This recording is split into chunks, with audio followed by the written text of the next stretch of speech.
जो है कि बिहार डीएलएड एंट्रेंस एग्जाम 2024 के लिए सोशल साइंस का क्लासेस लेके आए हुए हैं। जो आप सभी का एक टॉपिक है सोशल साइंस का और काफी इंपॉर्टेंट टॉपिक है, अच्छा खासा वेटेज है इस टॉपिक का। तो आपके लिए तो काफी इंपॉर्टेंट आने वाला है आज का सेशन। तो आप इस सेशन को कंप्लीट जरूर कवर कर लीजिएगा। देखिए ये बिल्कुल आपके एग्जाम पैटर्न पर दिया जा रहा है। जो पिछले बार क्वेश्चन पूछा गया है उसी पैटर्न पर आप सभी को ये क्लास कवर करवाया जा रहा है। देखिए जितने भी एक्सपेक्टेड क्वेश्चन बन सकते हैं वो सारा क्वेश्चन आपको एग्जाम तक कवर करवाया जाएगा। तो आप सभी क्लासेस को कंप्लीट जरूर कवर कर लीजिएगा। देखिए इससे पहले आप सभी को साइंस का क्लासेस दिया गया था, हिंदी का भी क्लासेस आप सभी को अवेलेबल करवाया गया है और रीजनिंग का भी क्लासेस आपको दिया गया है। प्लस में जो प्रीवियस क्वेश्चन था वो भी कवर करवाया जा रहा है। आप सभी को प्लेलिस्ट बना दिए, जाके देख लीजिएगा, अन्यथा लिंक डिस्क्रिप्शन में दिया हुआ है, वहां से भी जाके देख सकते हैं आप सभी। तो चलिए शुरू करते हैं आज की सेशन को। जो भी चैनल पर पहली बार है चैनल को जरूर सब्सक्राइब करके घंटे को प्रेस कर लीजिएगा और आज की इस क्लासेस को लाइक करके जरूर शेयर कर दीजिएगा आप सभी। देखिए आप सभी इस स्थान को गर्म पानी का स्रोत कहा जाता है। चार ऑप्शन आपके स्क्रीन पे दिए हुए हैं। अगर किसी भी क्वेश्चन का आंसर पता हो तो अपना आंसर आप सभी नीचे कमेंट बॉक्स में बता सकते हैं। तो याद रखिएगा आप सभी, गर्म पानी का स्रोत जो कहा जाता है बिहार में वो कहा जाता है राजगीर को ध्यान रखिएगा। Option number C right answer हो जाएंगे। अगर राजगीर की बात आया है तो यहीं से याद रखिएगा आप सभी, यहाँ बहुत सारा जो है कि गर्म जल कुंड है, जैसे कि सूर्य कुंड हो गया, उसके बाद नानक कुंड हो गया, मखदूम कुंड हो गया, ये सभी कहाँ पे है? तो ये आपका राजगीर में है जो कि गर्म जल कुंड है। याद रहेगा आप सभी को। अगला क्वेश्चन देखिए, अगला क्वेश्चन है कि सिंधु घाटी सभ्यता के लोग पूजा करते थे किसका? राइट आंसर ऑप्शन में से हो जाएंगे पशुपति का पूजा करते थे सिंधु घाटी सभ्यता के लोग, ध्यान रखिएगा आप सभी। और उपासना किसका रखते थे? तो याद रखिएगा मातृ देवी की उपासना रखते थे ये सभी। तो याद रहेगा आप सभी को, किसका उपासना रखते थे ये सभी? मातृ देवी की उपासना रखते थे ये सभी। यहीं से याद रखिएगा फ्रेंड, अगर सिंधु घाटी सभ्यता की बात किया जा रहा है, इसका खोज जो है कि 1921 में दयाराम साहनी के द्वारा किया गया था। तो ये फैक्ट को जरूर याद रखिएगा आप सभी। क्लियर है? अगला क्वेश्चन देख लीजिए। अगला क्वेश्चन है ग्रह जो सूर्य की परिक्रमा करने में 88 दिन लगाता है वह कौन सा ग्रह है? तो याद रखिएगा आप सभी बुध ग्रह को, ध्यान रखिएगा। ये बुध ग्रह जो कि फ्रेंड ये 88 दिन में परिक्रमा करता है। तो याद रहेगा ये सौर मंडल का सबसे छोटा ग्रह है, ध्यान रखिएगा आप सभी। सौर मंडल का सबसे छोटा ग्रह है और देखिएगा ये सूर्य से सबसे नजदीक ग्रह भी है। मंगल ग्रह को हम सभी लाल ग्रह कहते हैं, ध्यान रखिएगा। शुक्र ग्रह को शाम का तारा या भोर का तारा कहा जाता है। अगला क्वेश्चन देखिए, अगला क्वेश्चन है कि जब कोई वस्तु पानी में डुबोई जाती है तो उसके भार पर कमी डैश के बराबर होता है।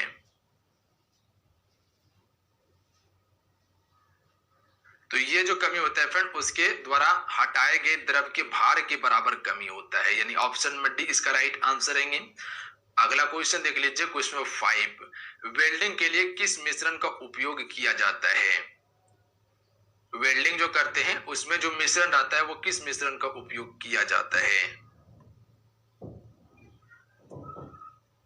राइट आंसर ऑप्शन में हो जाएंगे आयरन ऑक्साइड और एल्युमिनियम का मिश्रण होता है, ध्यान रखिएगा आप सभी। याद रहेगा अगर क्वेश्चन पूछ लिया जाए कि वेल्डिंग जो करते हैं उसमें किस मिश्रण का उपयोग होता है तो ध्यान रखिएगा आयरन ऑक्साइड और एल्युमिनियम का मिश्रण होता है। क्लियर है? अगला क्वेश्चन देखिए, आंख के किस भाग पर वस्तु का प्रतिबिंब बनता है फ्रेंड?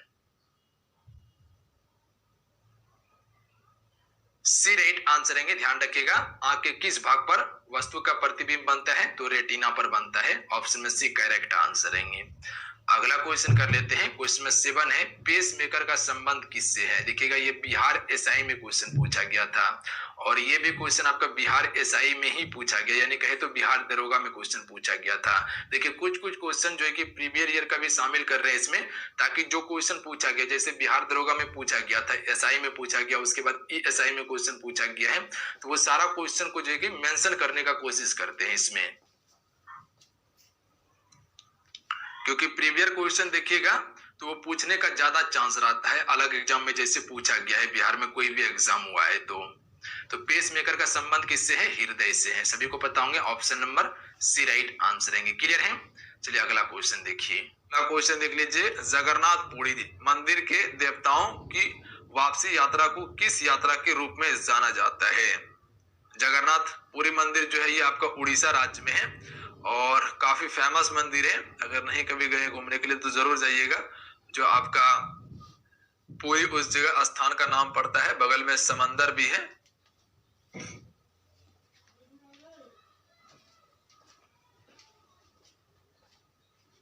राइट आंसर ऑप्शन में भेजेंगे बहुधा यात्रा के रूप में जानते हैं। ध्यान रखिएगा आप सभी, जगन्नाथपुरी के देवताओं की वापसी पर जो हम सभी इसको जानते हैं बहुधा यात्रा के रूप में। क्लियर है। अगला है, हेमा दास को किस संगठन की पहली युवा राजदूत नियुक्त किया गया था? यूनिसेफ इंडिया का पहला राजदूत नियुक्त किया गया था किसे? याद रखिएगा आप सभी, हेमा दास को। क्लियर है, याद रहेगा आप सभी को। अगला क्वेश्चन कर लेते हैं, क्वेश्चन नंबर 10। अक्सर समाचारों में देखे जाने वाले कार्बन क्रेडिट किसके द्वारा प्रस्तावित किए गए हैं? कार्बन क्रेडिट जो है ये किसके द्वारा प्रस्तावित किए गए हैं?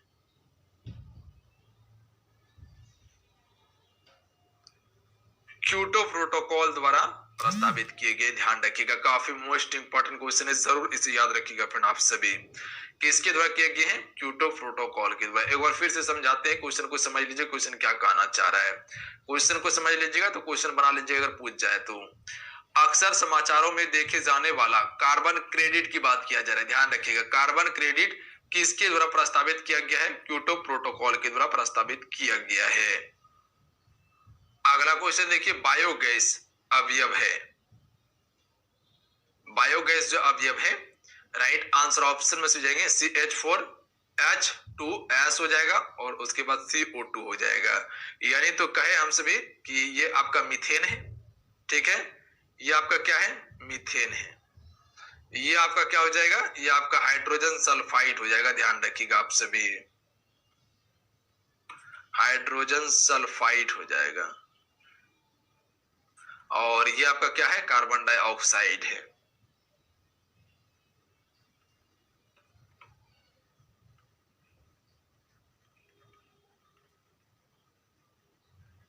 कार्बन डाइऑक्साइड है, ध्यान रखिएगा आप सभी। यानी मीथेन, हाइड्रोजन सल्फाइड और कार्बन डाइऑक्साइड का क्या है? बायोगैस है अवयव। अगला है, रेयन की वस्तु बनाने के लिए निम्नलिखित में से किस फाइबर का उपयोग किया जाता है? रेयन का अगर वस्तु बनाना है तो किस फाइबर का उपयोग किया जाता है इसमें? चलिए क्वेश्चन नंबर 12 के लिए आपसे राइट आंसर बताएंगे। तो राइट आंसर ऑप्शन में से जाएंगे सेल्यूलोज का उपयोग करते हैं। ध्यान रखिएगा आप सभी, सी करेक्ट आंसर रहेंगे। अगला क्वेश्चन है, श्रव्यता सीमा जो है वो कितनी है निम्न में से? यानी कि मनुष्य जो है, स्वस्थ मनुष्य कितने हर्ट्ज तक जो है कि ध्वनियां सुन सकता है? तो राइट आंसर ऑप्शन में से जाएंगे 20 हर्ट्ज से लेके 20,000 हर्ट्ज जो होता है, ये ध्वनियां कौन सुन सकता है? मनुष्य सुन सकता है। ध्यान रखिएगा आप सभी। इसे आप सभी जो कि फ्रेंड श्रव्य तरंग कहते हैं। याद रखिएगा आप सभी। अगर आपसे से पूछ लिया जाए कि प्राचरव्य तरंग का आवृत्ति कितना होता है, तो वो आपका जो होता है 20,000 हर्ट्ज से अधिक होता है। ध्यान रखिएगा। अगला क्वेश्चन कर लेते हैं, ECG किस अंग की विद्युत गतिविधि का चित्रमय प्रतिनिधित्व है?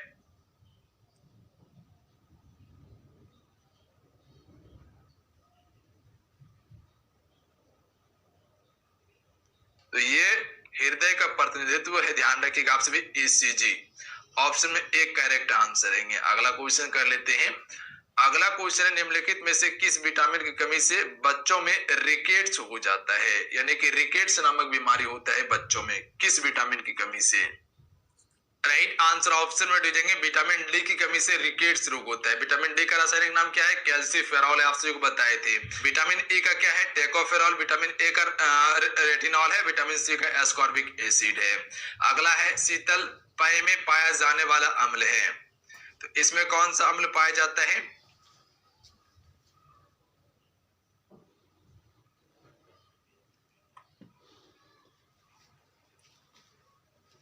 तो राइट आंसर ऑप्शन में हो जाएंगे कार्बनिक अम्ल पाया जाता है शीतल पेय में। ध्यान रखिएगा आप सभी, याद रहेगा आप सभी को, एक करेक्ट आंसर रहेंगे फ्रेंड। अगला क्वेश्चन कर लेते हैं, प्रकाश वर्ष मात्रक है किसका? कई बार क्वेश्चन बताएं, चलिए इस क्वेश्चन का राइट आंसर कीजिएगा आप सभी। प्रकाश वर्ष जो मात्रक है वो किसका है? देखिए PDF जो है वो टेलीग्राम पे आपको दे दिया जाता है, तो वहां आप सभी जाके ज्वाइन कर लीजिएगा। तो प्रकाश वर्ष किसका मात्रक है? दूरी का मात्रक है। ध्यान रखिएगा, यानी कि ये इसका राइट आंसर रहेंगे। ध्यान रखिएगा। अगला क्वेश्चन है दही में कौन सा अम्ल पाया जाता है फ्रेंड। चलिए क्वेश्चन 18 के लिए आपसे राइट आंसर बताएंगे।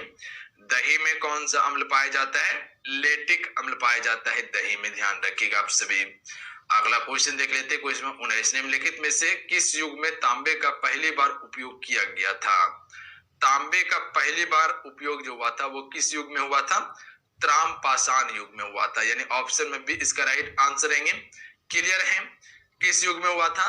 त्राम पाषाण युग में हुआ था तांबे का उपयोग। सिंपल सा याद रख सकते हैं, अगर तांबा का बात हो जाए तो त्राम पाषाण, तो से तांबा तो से त्राम, इस प्रकार से याद कर सकते हैं। निम्नलिखित में से कौन सा जोड़ा गलत है?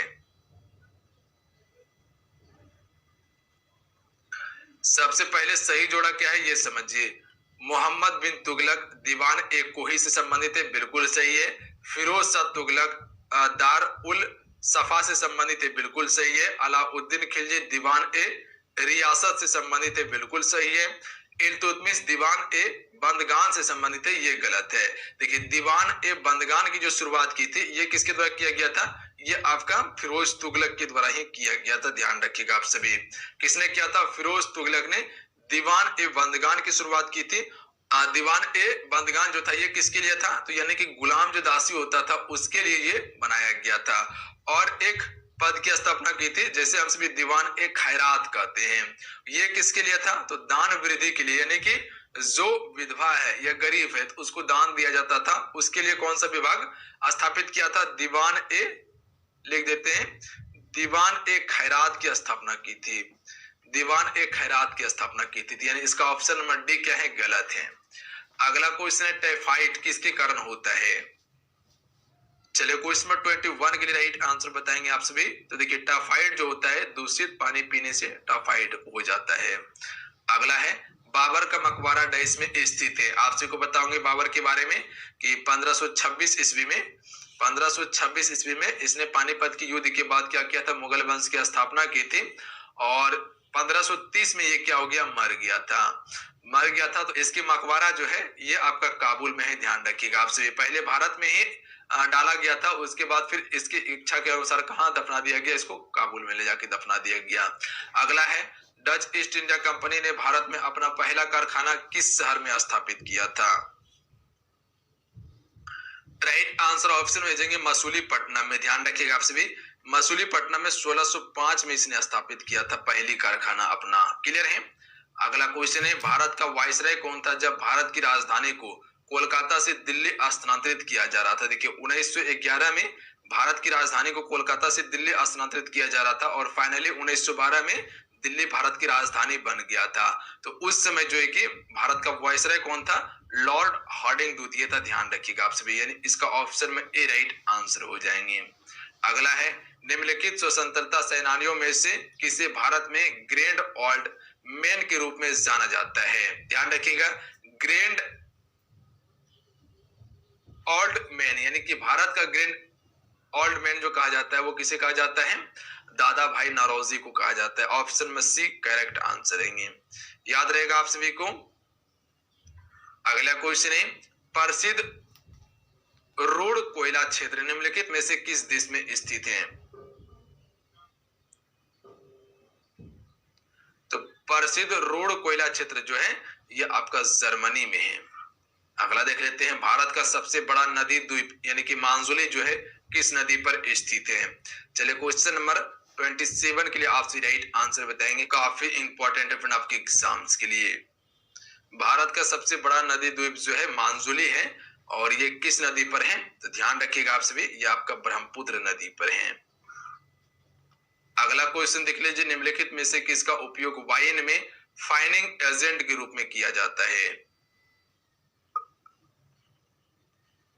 तो वाइन में फाइनिंग एजेंट के रूप में जो किया जाता है जिलेटिन का किया जाता है, ध्यान रखिएगा आप सभी। अगला क्वेश्चन कर लेते हैं भारत में स्थापित पहला राष्ट्रीय उद्यान कौन सा है? सबसे पहला राष्ट्रीय उद्यान 1936 में स्थापित किया गया था। कहां पे? आपका उत्तराखंड में किया गया था। तो ये जो था कौन सा था? जिम कॉर्बेट राष्ट्रीय उद्यान था, ध्यान रखिएगा आप सभी। Option number D correct answer रहेंगे। इससे ही अभी हम सभी रामगंगा के नाम से भी जानते हैं।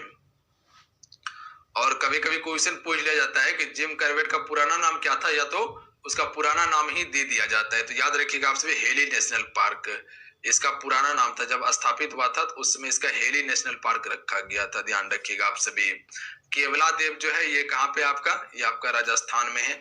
बांदीपुर कहाँ पे आपका, कर्नाटक में है। पेरियार आपका कहाँ है, ये आपका केरल में पेरियार, ध्यान रखिएगा आप सभी, याद रहेगा आप सभी को।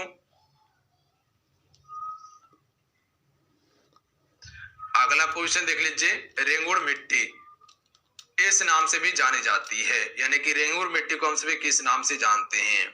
तो देखिए रेंगुड़ मिट्टी को हम सभी काली मिट्टी भी कहते हैं, ध्यान रखिएगा आप सभी। काली मिट्टी का विस्तार जो है किधर है, जैसे आपका गुजरात हो गया, मध्य प्रदेश, महाराष्ट्र हो गया, यानी कि बीच वाला क्षेत्र जो है भारत का, वहां पर काली मिट्टी का विस्तार है। और काली मिट्टी जो फ्रेंड कपास की उपजाऊ के लिए काफी उपयोगी मिट्टी होता है। अगला है, भारत में निम्नलिखित में से कौन सा स्थान लघु तिब्बत के नाम से जाना जाता है। चलिए क्वेश्चन 31 के लिए आपसे राइट आंसर बताएंगे। कौन सा स्थान जो है भारत का वो लघु तिब्बत के रूप में जाना जाता है, लघु तिब्बत। तो देखिए लद्दाख को जाना जाता है लघु तिब्बत के नाम से, यानी कि इसका ऑप्शन में ए राइट आंसर रहेंगे। लद्दाख की राजधानी कहाँ पे, लेह है। लद्दाख क्या है, केंद्र शासित प्रदेश है। सिक्किम की राजधानी कहाँ है, गंगटोक है। अरुणाचल प्रदेश की राजधानी ईटानगर। हिमाचल प्रदेश की राजधानी कहाँ पे, शिमला है। तो जरूर याद रखिएगा आप सभी।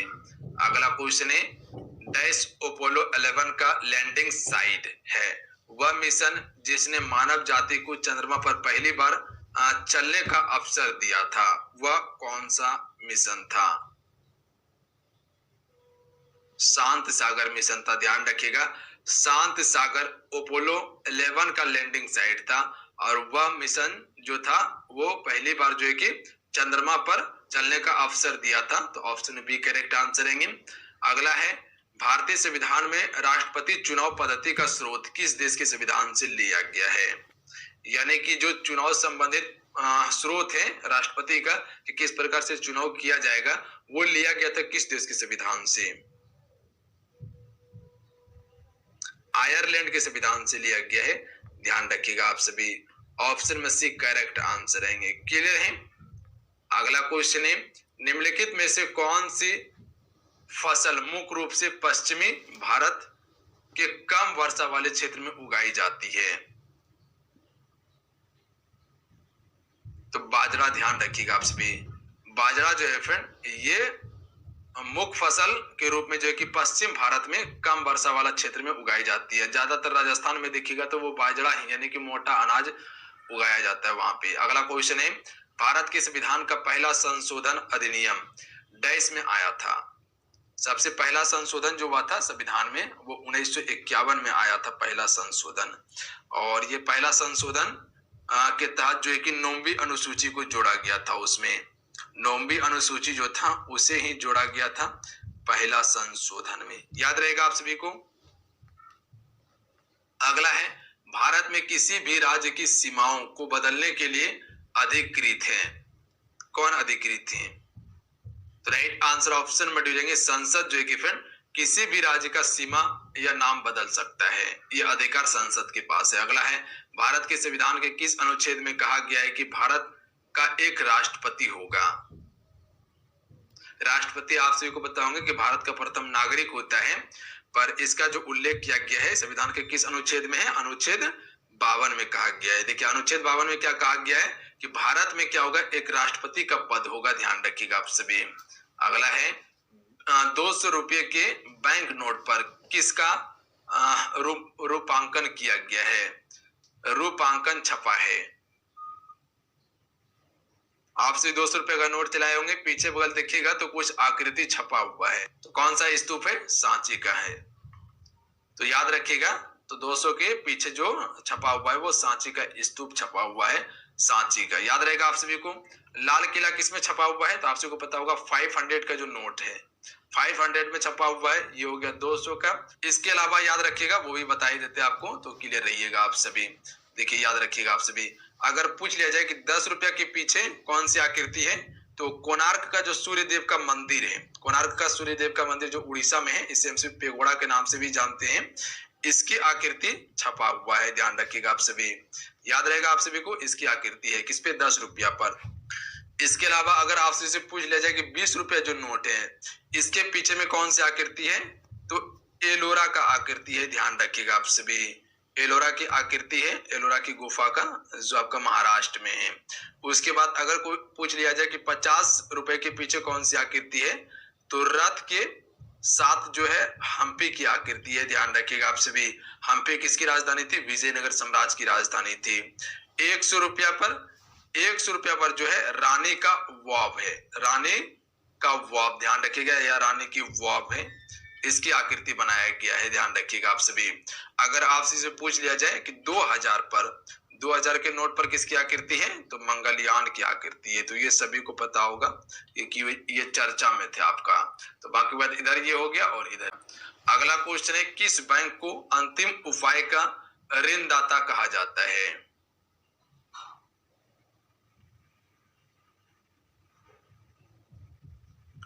केंद्रीय बैंक को अंतिम उपाय का ऋणदाता कहा जाता है। अगला क्वेश्चन देखिए, इसरो का आदित्य L1 मिशन एक है, तो ये एक सौर मिशन है। ग्रीन हाउस प्रभाव निम्न में से संबंधित है, तो ये किससे संबंधित है? भूमंडलीय ऊष्मीयकरण से संबंधित है, ग्रीन हाउस गैस। पुष्कर मेला का आयोजन किस राज्य में होता है फ्रेंड? चले बताएंगे आप सभी। पुष्कर मेला जो लगता है ये किस राज्य में लगता है? राजस्थान में लगता है पुष्कर मेला, याद रहेगा आप सभी को। अगला क्वेश्चन देख लीजिए, निम्नलिखित में से कौन सा स्थान बौद्ध धर्म से संबंधित नहीं है? इनमें से कौन सा स्थान जो है बौद्ध धर्म से संबंधित नहीं है? तो देखिए सोमनाथ बौद्ध धर्म से संबंधित नहीं है, जबकि नालंदा, सारनाथ और बोध गया ये सभी क्या है? बौद्ध धर्म से संबंधित है। सोमनाथ में आपका शिव देवता का मंदिर है, जो कि आपको गुजरात में पड़ता है, सोमनाथ का मंदिर। इसी मंदिर पर आक्रमण किया था महमूद गजनवी ने 1025 ईस्वी में। अगला है, कौन सा क्षेत्र भारतीय अर्थव्यवस्था की रीढ़ है? भारतीय अर्थव्यवस्था की अगर रीढ़ की बात किया जाए तो कृषि क्षेत्र जो होता है ये भारतीय अर्थव्यवस्था का क्या है? रीढ़ माना जाता है। तो यानी इसका ऑप्शन नंबर क्या हो जाएगा? ए राइट आंसर हो जाएगा। अगला क्वेश्चन कर लेते हैं, क्वेश्चन नंबर 43। महात्मा गांधी को राष्ट्रपिता की उपाधि किसने दी थी? इसे जरूर याद रखिएगा आप सभी, काफी इंपॉर्टेंट है आपके एग्जाम्स के लिए। तो महात्मा गांधी को राष्ट्रपिता की जो उपाधि दी थी सुभाष चंद्र बोस ने। अगला क्वेश्चन कर लेते हैं, अलकनंदा नदी किस हिमनद से निकलती है? तो राइट आंसर ऑप्शन में देंगे संतोपत हिमनद से अलकनंदा नदी निकलती है। अगला है, भारत के पहले स्वदेशी विमान वाहक पोत IAC का नाम क्या है? तो भारत का पहला स्वदेशी विमान पोत जो है इसका नाम क्या था? राइट आंसर ऑप्शन में देंगे INS विक्रांत था, याद रहेगा। अगला है, निम्नलिखित में से कौन सा संयुक्त राष्ट्र संघ का मुख्य अंग नहीं है? देखिए संयुक्त राष्ट्र संघ की स्थापना 1945 में की गई थी और इसका मुख्यालय कहाँ पे है? न्यूयॉर्क शहर में है। तो इसमें जो है कि कौन सा संयुक्त राष्ट्र संघ का मुख्य अंग नहीं है? Right answer option number D हो जाएंगे अंतरराष्ट्रीय श्रम संगठन। ये संयुक्त राष्ट्र संघ का मुख्य अंग नहीं है, जबकि सुरक्षा परिषद, अंतर्राज्यीय न्यायालय, महासभा हो गया, तो ये सभी क्या है? संयुक्त राष्ट्र संघ का मुख्य अंग है। देखिए संयुक्त राष्ट्र संघ का जो कि फ्रेंड कुल 6 मुख्य अंग है, कौन कौन सा? तो एक सुरक्षा परिषद हो गया, एक अंतर्राष्ट्रीय न्यायालय हो गया, महासभा हो गया, और उसके बाद जो कि फ्रेंड एक न्यास परिषद है, ध्यान रखिएगा आप सभी, एक न्यास परिषद है या न्यासी परिषद कर लीजिएगा आप सभी। उसके बाद जो कि अंतर्राज्यीय न्यायालय, उसके बाद जो कि फ्रेंड आर्थिक एवं सामाजिक परिषद है, ध्यान रखिएगा आप सभी, आर्थिक एवं सामाजिक परिषद, और उसके बाद जो कि फ्रेंड आपका सचिवालय है, याद रहेगा आप सभी को, लिख देते हैं सचिवालय। और उसके बाद क्या बताया आपको? आर्थिक और सामाजिक परिषद। तो ये कुल 6 अंग है किसका? संयुक्त राष्ट्र संघ का। अगला है, माइकल जैक्सन किस क्षेत्र में एक प्रतिष्ठित व्यक्ति थे? राइट आंसर ऑप्शन में समझेंगे पॉप संगीत में प्रतिष्ठित व्यक्ति थे, कौन? माइकल जैक्सन थे कर लीजिएगा, क्योंकि अब माइकल जैक्सन नहीं है। अगला है, इनमें से कौन सा राज्य भारत के स्पाइस